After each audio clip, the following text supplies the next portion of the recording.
Hi everybody, it's me, Albatross. Welcome back here. Gonna do Ruth today, the book of Ruth today.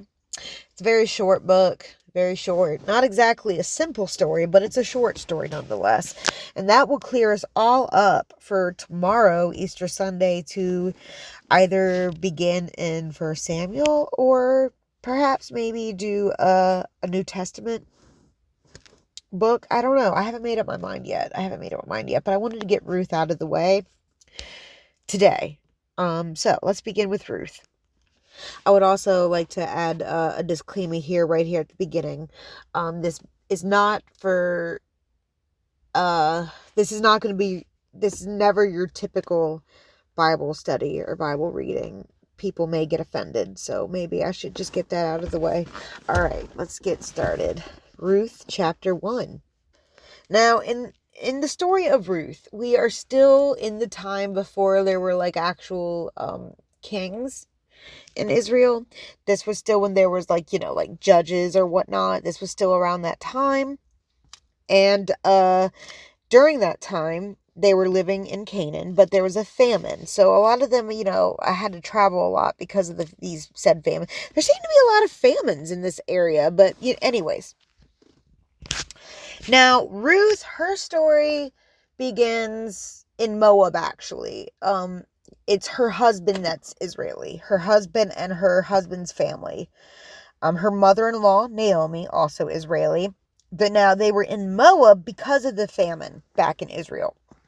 That's the whole reason they're in Moab. So Ruth is not Israeli.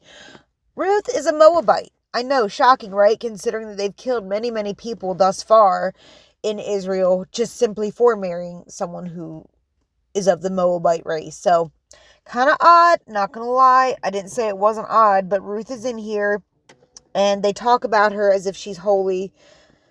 It's so weird. And I'm not blaming Ruth. It's not her fault.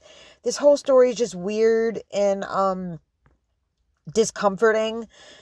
The way we talk about Ruth and Naomi, specifically Naomi, because okay, listen, I know I was going to read it first, but here, let me just break it down for you. We all know, like, the basic story here. Like, Ruth marries Naomi's son. Naomi's son and husband die. And all she has is just her and her two daughter-in-laws. Yeah, because she had two sons that died. I'm sure we will find out what happens or why they died. Maybe not. But either way, they're all gone. It's just her and her two daughter-in-laws.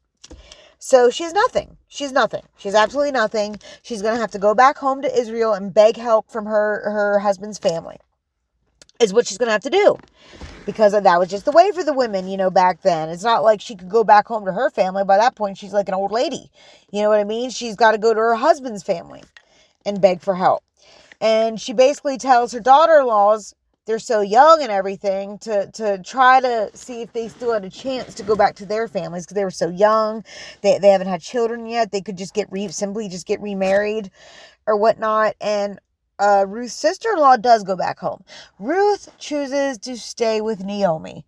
It doesn't, they like to make her sound like heroic and such a great woman. But who knows? Maybe she knew her family wouldn't take her back. Maybe this was her only choice. She's like, what do you mean, go back home? Like, what home, woman? I'm a Moabite woman who married an Israeli family. I doubt my family would even let me back if I did go back. So, for whatever reason, for better or for worse, Ruth decides to stay with Naomi. Now, Naomi, they make it sound like, I don't know what they make it sound like anymore. I know what it sounds like to me now that I'm reading it a second time. It sounds like Naomi looked at Ruth as if this was her new meal ticket. That's what I'm saying. Because think about it. They go back to Israel. Naomi has to basically seek the help of others.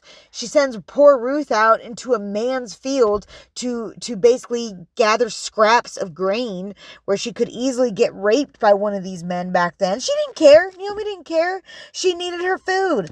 And she wasn't going to go out there. She wasn't going to go out there. She did her due duty. She gave birth to sons to do all this for her. She shouldn't have to go out to that green field. No. She's going to send Ruth out there. She's going to send Ruth out there to pick up those scraps. So you better get to stepping. We need to eat tonight. So that's what she did to Ruth. Now, fortunately, Boaz who's this grain field belonged to, Boaz. He's the one who owned the grain field. He notices Ruth. He notices her. Now, and I think he's a little sweet on her. She's foreign. She looks a little different. I don't know what foreign meant to the Israelis back then. I don't know if she was darker or lighter. It doesn't matter. She just looked different. And I'm sure she was like a breath of fresh air to someone like Boaz. You know what I mean? And, he was sweet on her, told the men not to bother her. You know what I mean? Don't bother her. Let her get her scraps. And when you're done, not only are you going to let her pick up your scraps, you're going to give her some of your products, some of the stuff you guys gathered and collected for the day. So obviously he was a little sweet on her.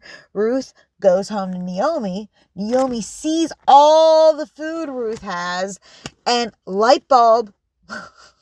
Naomi had a light bulb moment, like, ooh, this could work to our advantage. So this is what she does. She has very specific instructions for Ruth. Remember, Ruth is not Israeli, so she does not know what's appropriate, what's not appropriate among these people. These are, her customs. Their customs are not exactly familiar with her. She is a Moabite, okay? I can't state that enough. She's a Moabite. She's not Israeli, okay? Despite the fact that it was against the rules for the Israelis to interbreed with the Moabites, she was Moabite. Okay. Got that down and clear. So Naomi has an idea. She tells Ruth, "This is what you're going to do. In the middle of the night," I know, right? In the middle of the night, you're going to sneak into that, because you see, the way it is during the harvest time, all the men are sleeping where the threshing floor is, because, they're working night and day. I have no doubt it's the harvest time. You know what I mean? The grain isn't going to thresh itself. So they slept there. Naomi tells Ruth to sneak in there where there's a bunch of men sleeping, to sneak in there in the middle of the night, sneak up to Boaz and uncover his feet and just lay there and wait for him to wake up. Just lay there. Now, poor Ruth. I have no idea if she knew exactly what she was doing. She had to have a feeling like, this doesn't seem right. Like, this is the middle of the night. I'm the only woman here probably inside this building with all these men sleeping. And I'm just going to walk up to this man. It's pretty bold even for today. I'm not going to lie, Ruth. I know your mother-in-law told you to do this, but kind of feel like you had an idea how not normal this was. Did you see any other women sneaking in there to any of the other men uncovering? I'm just saying, it's bold even for today.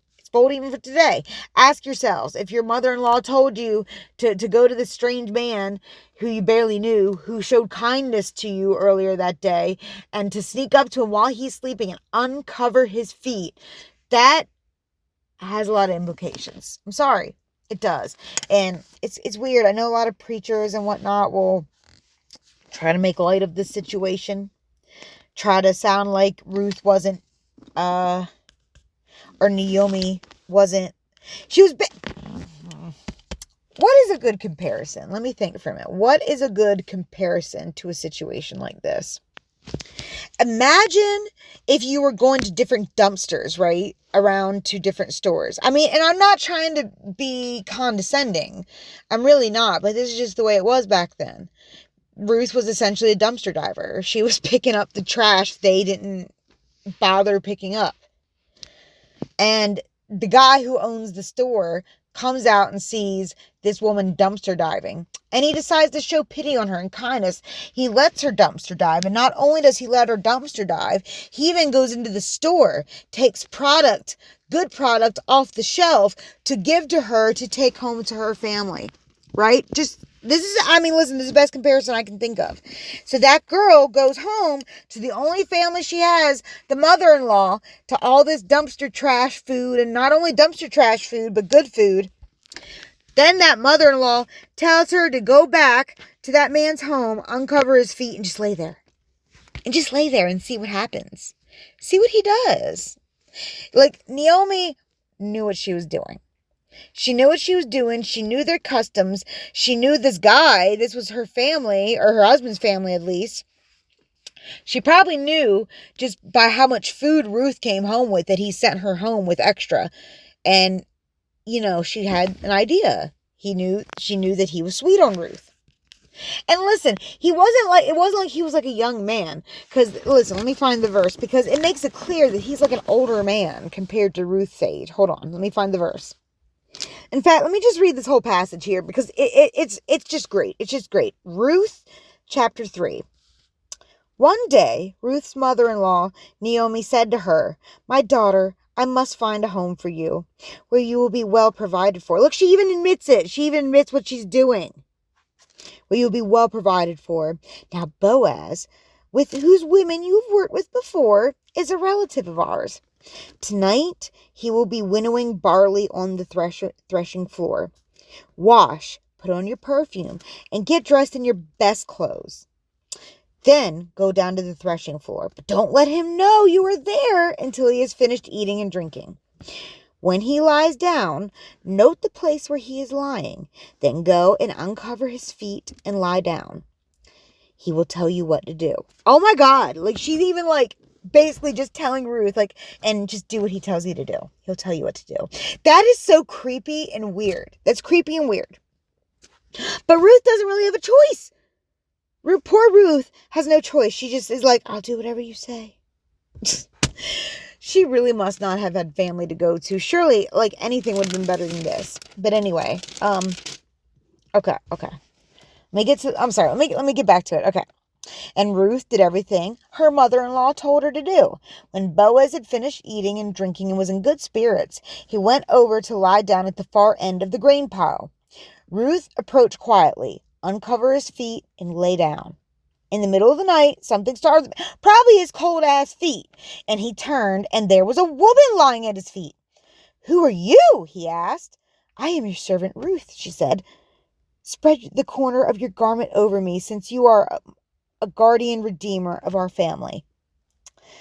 What? Oh, I see.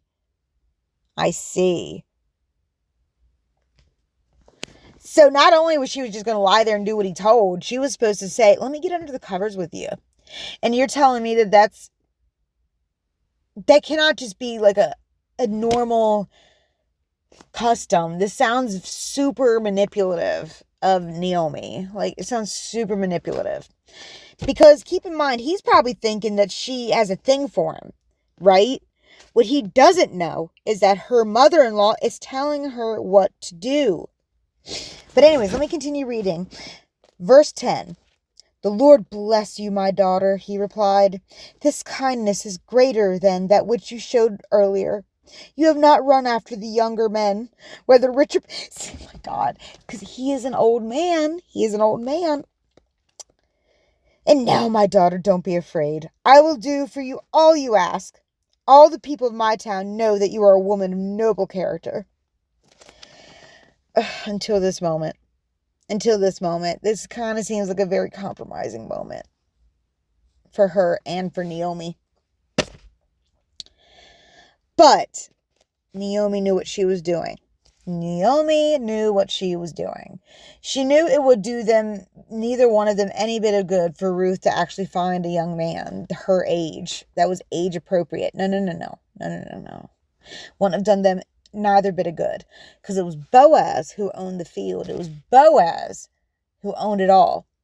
But poor Boaz, like many rich, naive men, actually thought she had a thing for him. Isn't that cute? It's cute. But yeah, so he, does his thing, and he gets married to her.